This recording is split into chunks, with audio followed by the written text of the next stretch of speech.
ক্ষমতাচ্যুতরা কিন্তু আবার সংগঠিত হওয়ার চেষ্টা করছে, আমরা দেখছি বিভিন্ন জায়গায়, এবং তারা কিন্তু আমি জানি না রোগ জড়ো করুক আর যাই করুক, আমি আপনাদের কাছে অনুরোধ করি এমন কিছু করবেন না যে আপনাদের জীবন বিপন্ন হয়। কারণ এদেশের পাবলিক এখনও আপনাদের গ্রহণ করতে আসেনি। আমি বরং মনে করি আপনারা আপনাদের পার্টি রিঅর্গানাইজ করেন। এই পার্টির অনেক অবদান আছে বাংলাদেশে, এটা আমরা ডিনাই করতে পারি না। পার্টিকে রিঅর্গানাইজ করেন, একটা পলিটিক্যাল পার্টির মতো যেভাবে থাকে। ইলেকশন আসলে ইলেকশন কন্টেস্ট করবেন, জনগণ ভোট দিলে ভোটে যাবেন। এই এই এই এই এই কী বলে, এই স্বপ্নটা যদি আপনারা দেখেন তাহলে কি করবেন আপনারা এই দেশকে আরেকজনের হাতে তুলে দেবেন। স্যার একটু তাহলে কি আপনারা বা আপনাদের পূর্বপুরুষরা, আমাদের পূর্বপুরুষরা, আমরা এখানে অত সিনিয়র কেউ নেই। আমরা যে মুক্তিযুদ্ধ করলাম, মারা গেল 30 লক্ষ লোক মারা গেল, সেই 30 লক্ষ লোকের উপরে দাঁড়ায় আপনি দেশকে আরেকজনের হাতে তুলে দেবেন। আমি খালি অনুরোধ করি যে আর যা করেন এটা করবেন না। এবং আর কিছু বলতে চাই না, এদেশের লোক এত তাড়াতাড়ি ভুলে নাই। সময় দেন, হয়তো ভুলে যাবে, কিন্তু এত তাড়াতাড়ি ভুলে নাই। কারণ যাকে ধরছিলেন নেতা, সেই নেতারা এখন পালিয়ে বেড়াচ্ছে। যাকে ধরছে সেই নেতাকে আমরা বাঁচাতে পারছি না। অনেক নেতাকে অনেকে বাঁচিয়েছে, আমরা জানি কে কোথায় আছে। কিন্তু ওটা না করে আপনারা বরং পার্টিকে, এটা অনেক বড় পার্টি এবং I have lot of respect for Awami League. এটা যেটা বললাম যে এটা এই দেশের প্রধান পার্টি একরকম। এক সময় আমাদের মতো বাঙালিদের ভরসার জায়গা ছিল এই পার্টি।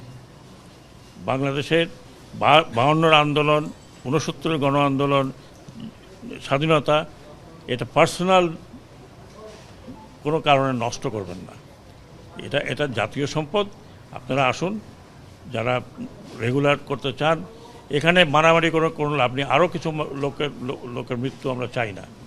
অলরেডি 400 থেকে 500, তারও বেশি মারা গেছে উভয় পক্ষে। পুলিশের এই অবস্থা হয়েছে, আনসারের এই অবস্থা হয়েছে। আর আমরা যদি উস্কানি দিতাম তাহলে আপনারা টিকতে পারতেন না আর্মি ফায়ারে। আমরা আর্মিকে মানা করেছি যে ডোন্ট ওপেন ফায়ার। কারণ কাকে মারবেন আপনি? আপনারা এই পুলিশকে দিয়ে কাকে মারিয়েছেন? এই পুলিশকে দিয়ে মারিয়েছেন আপনার সন্তানকে।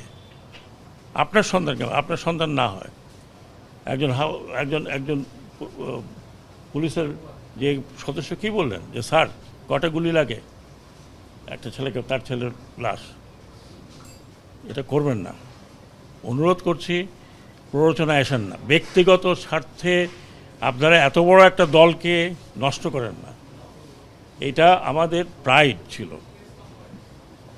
বঙ্গবন্ধুর স্বপ্ন ছিল। নষ্ট করবেন না, এটা আপনার নষ্ট করার কোনো অধিকার নাই। এটা বাংলাদেশের সম্পত্তি। আর এই যদি স্বপ্ন কেউ মনে করে যে এইটা করে আবার একটা কাউন্টার রেভলিউশন করে আসবেন, কাউন্টার রেভলিউশন করতে হলে আপনাকে হাজার হাজার লোকের রক্ত বহাইতে হবে। যদি আপনারা সেই দায়িত্ব নিতে চান তাহলে নেন, আমার কিছু করার নেই। ভাই আমি ওই জেনারেশনে, যে জেনারেশন পাস হয়ে যাচ্ছে, কিন্তু এই ইয়াং জেনারেশনকে আরেকটি কথা বলি, যারা বলছেন না, আপনি কথাটা উঠিয়েছেন, ওঠানো উচিত হয়নি। আমাদের যে ইয়াঙ্গার জেনারেশন, এরা করেছে, কোনো পলিটিক্যাল পার্টি করে নাই। They have given their life, যেটা আপনারা কোনো দিন দিতে পারতেন না। বুকে দাঁড়িয়ে আছে পুলিশের গুলি খাওয়ার জন্য, তাদের মুখে কোনো দুঃখ নাই, দে অল স্মাইলিং। এরা যতদিন আছে, আমাদের কথা বাদ দেন, আমরা দৌড় দেবো। এরা যতদিন আছে এরা দৌড়াবে না। They will face you. So please, আমি অনুরোধ করছি, একজন সিনিয়র সিটিজেন হিসাবে, আমি জানি political people don't like me, but আমি একজন সিনিয়র সিটিজেন হিসাবে বলছি যে দয়া করে দেশটাকে স্বাধীন রাখেন। স্যার একটা ভিন্ন বিষয়ে বলবো যে কালকে একটা ঐতিহাসিক ডিসিশন নিয়েছেন, পুলিশের লোগো আর ড্রেস চেঞ্জ হবে। এটা কি শুধু এই তাদের 11 দফা দাবির ভিত্তিতে করছেন না আপনাদের কর্মপরিকল্পনার অংশ? না, এটা আমি কর্মপরিকল্পনা জানি না। আমি জানি যে এটা পুলিশের নিজেরাই বলেছে এটা আমাদের কলঙ্কিত একটি। সবাই যে খারাপ তা তো না। আমি কি বলতে পারবো যে সব খারাপ? 100% পুলিশ খারাপ ছিল, সবাই দানব হয়ে গেছিলো। এখন তো তাদের রিয়েলাইজেশন হচ্ছে যে হোয়াট দে হ্যাভ ডান। এবং আমাকে যেটা তারা নিজেরাই বলছে যে আমরা এই পোশাক পরে একদিনও বেরোতে চাই না। তারপর আইজি সাহেব আমরা বললাম যে ভাই এটা একটু বললেই তো হবে না, একটু সময় লাগবে। ওরা বলে আমরা এখন আমি ওই কালকে দেখলাম যে এই ট্রাফিক পুলিশ শুধু পুলিশের একটা জ্যাকেট পরে দাঁড়িয়ে আছে রাস্তায়। তো তাদের মধ্যে তো একটা উপলব্ধি হয়েছে, তারা তো এখন দেখছে যে what they have not done, তাদেরকে দিয়ে করানো হয়েছে। কি করানো হয়েছে আমি জানি, আপনারা হয়তো আমাকে পছন্দ করবেন না, কিন্তু দেশে বিদেশে আপনারা দেখছেন কি, দয়া করে দেশটাকে ভাগ করেন, দেশটাকে নষ্ট করেন না। অনেক কষ্ট করে স্বাধীনতা হয়েছে, স্বাধীনতা ধরে রাখতে খুব ডিফিকাল্ট। আশেপাশে আমি নাম বলতে চাই না, আশেপাশে দেখেন কি অবস্থা।